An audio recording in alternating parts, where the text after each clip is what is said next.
Bonjour tout le monde, bienvenue dans la petite vidéo de la nouvelle lune du 4 novembre. Du point de vue des harmoniques, ça me fait très plaisir de vous retrouver. J'ai l'impression que ça fait un millénaire que je ne vous ai pas parlé. Il faut dire qu'il y a eu du changement dans ma vie dernièrement.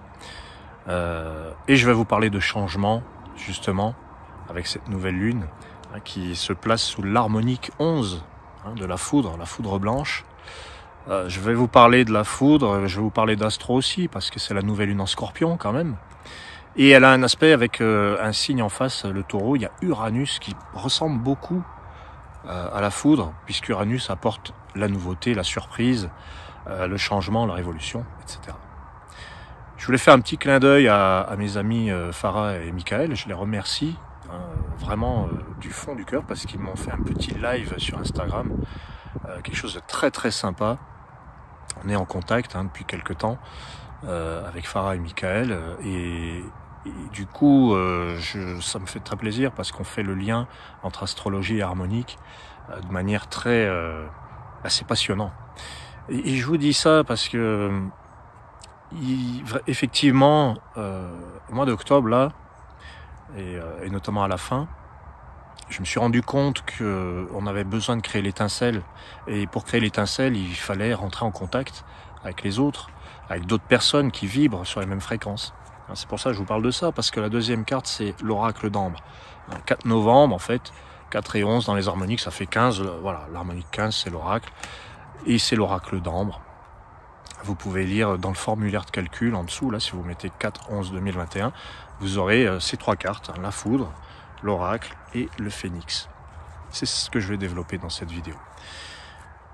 Alors du coup, je voulais vous parler de créer quelque chose de surprenant, la transformation. Il y a un lien avec le signe du Scorpion qui nous demande d'aller en profondeur dans les... comment dire, je crois que le signe du Scorpion est très créateur du fait qu'il nous amène justement à la mort de quelque chose. C'est l'automne. Vous voyez autour de moi les couleurs. C'est la fin. On se pose des questions sur la fin. Quelque chose se termine, un cycle se termine. On va aller contacter les ténèbres. Mais on va surtout créer. C'est très créateur pour moi, ce signe du Scorpion. Et en face, surtout, il y a Uranus dans le taureau, qui ressemble beaucoup à la foudre. Alors, comment créer l'étincelle? Je crois que cette nouvelle lune du 4 novembre, elle nous dit peut-être qu'à un moment donné, il faut aller vers ses propres résistances. Et puis les regarder en face et se dire bon, qu'est-ce que je dois changer, ou plutôt qu'est-ce que je dois redécouvrir. Ce qui vous avez peut-être vu sur Facebook, je suis en pleine transformation dans ma vie, un très grand événement qui a eu lieu, donc je me suis marié avec Florence et on vit ça comme quelque chose de on est très surpris l'un comme l'autre. Ça me rappelle la foudre. D'ailleurs, on s'est marié le 23 octobre, c'est un jour foudre. 23 octobre 2021. Elle est dans son année foudre. La table du restaurant, on est allé un peu plus tard, c'était la numéro 11. L'acte de mariage, c'est l'acte numéro 11. Et encore, bon voilà, je vous passe les détails. On est suivi par ce 11. Et du coup, pour moi, ce 11, c'est la reconnexion. C'est le ciel et la terre qui se reconnectent, mais dans quelque chose d'intense et de surprenant. Il y a des gens de mon entourage qui ont été extrêmement surpris de mon engagement. C'est quelque chose d'inhabituel. Et puis du côté de Florence, c'est aussi quelque chose de puissant et qui peut surprendre. On a une définition peut-être un petit peu nouvelle de tout ça. Et pour moi, c'est très créateur. On a beaucoup parlé du fait de créer sa vie. Comment on crée? Ça veut dire quoi, créer sa vie?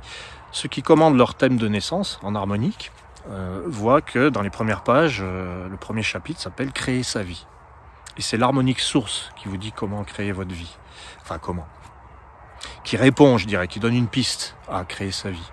Par exemple, moi je suis nouvelle ère, c'est l'harmonique 29, je crée ma vie en imaginant des choses nouvelles. Un nouveau zodiaque par exemple, pourquoi pas. Mais c'est pas que ça, la nouvelle ère, vous voyez. Bon, ça c'est mon harmonique source qui me dit comment créer ma vie. Je dirais en rêvant, en imaginant des choses, en sortant de la chrysalide, en vivant des transformations multiples et des transformations surprenantes, puisqu'on est quand même toujours dans le registre de la foudre qui surprend et puis qui apporte une lumière, une grande lumière. Il y a une révélation qui se fait. Quelque chose de surprenant, quelque chose qu'on n'attend pas, c'est ça aussi. Donc cette nouvelle lune, elle nous parle de la foudre, elle nous parle de comment créer.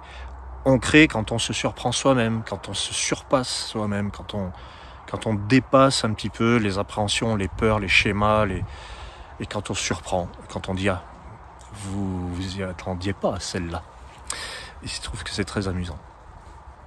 Donc, la nouvelle lune du 4 novembre sur ce scorpion, elle apporte quelque chose de profond, qui n'a rien de superficiel, qui n'est pas uniquement en surface. C'est quelque chose qui vient de loin. Des proches m'ont dit « J'aurais jamais parié sur toi pour que tu t'engages comme ça un jour ». Et moi j'aurais répondu « C'était en moi ». C'est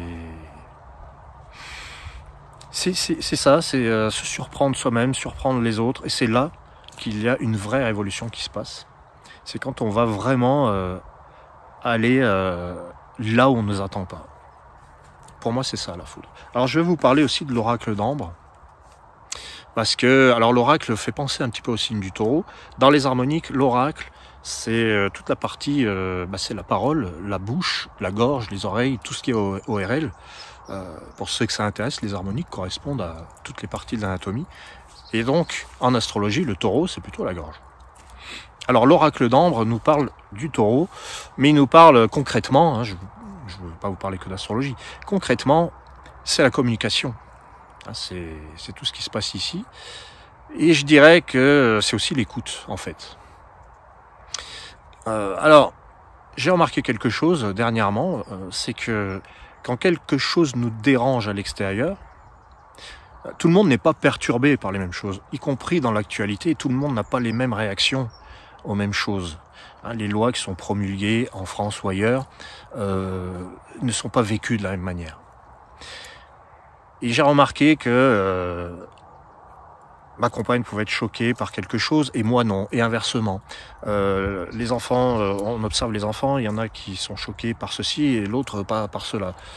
Et je me dis que finalement, cet oracle d'Ambre, il nous ramène à l'intérieur. Ce qui nous perturbe à l'extérieur va faire écho à quelque chose qui rentre dedans. Et pour faire cesser ce qui nous perturbe à l'extérieur, en toute logique, il faut peut-être faire cesser quelque chose qui se produit en dedans. C'est toujours vers l'intérieur que ça se passe. C'est ça ce que me dit l'oracle d'Ambre.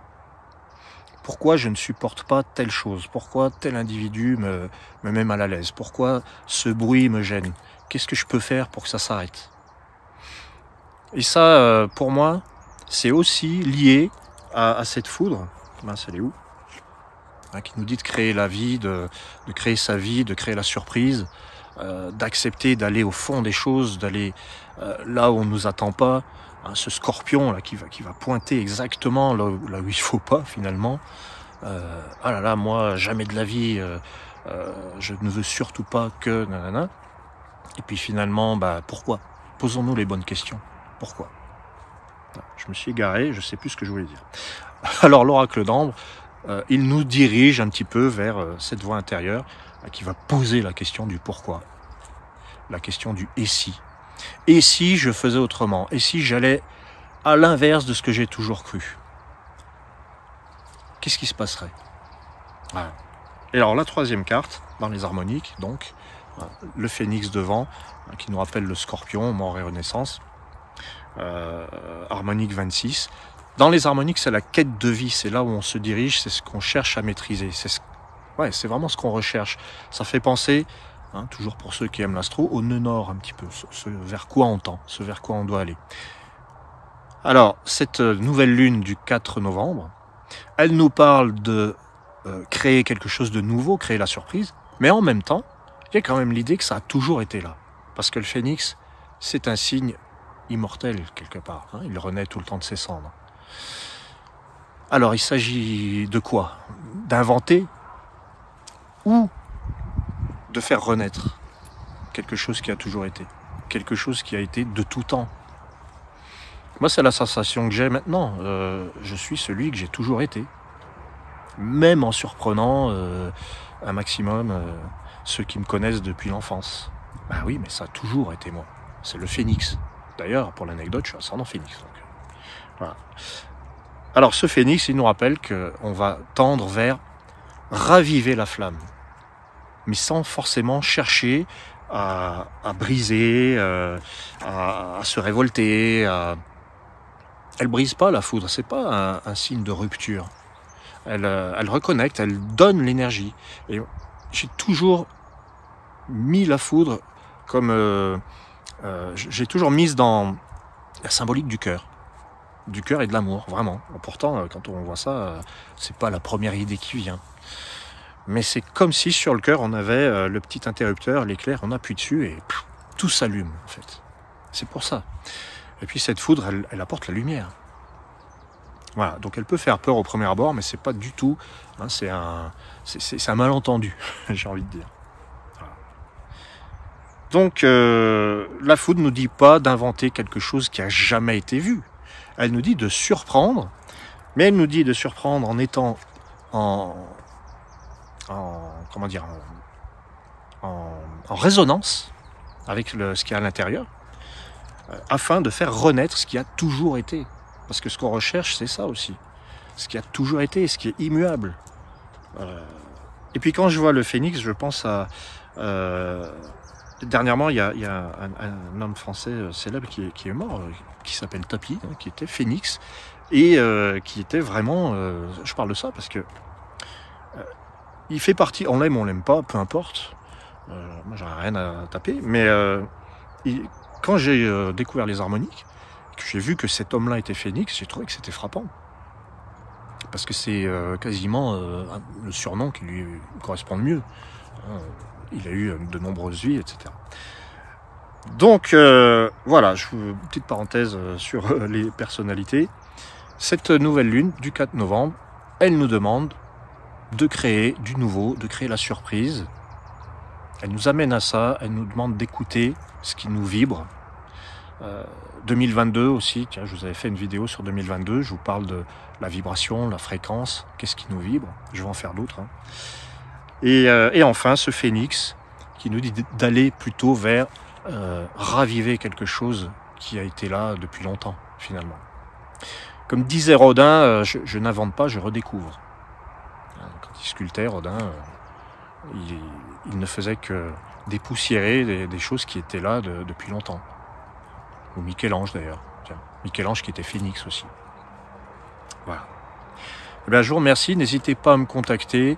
Je remercie les nombreuses personnes qui m'ont contacté là dernièrement. Et puis tous ceux avec qui j'étais en relation, qui ont demandé leur thème relationnel, leur thème de naissance, etc. Les délais peuvent se prolonger un peu, mais bon, c'est toujours avec plaisir, quoi qu'il arrive. Je vous dis à très bientôt pour de nouvelles aventures, de nouvelles vidéos, et encore merci à vous.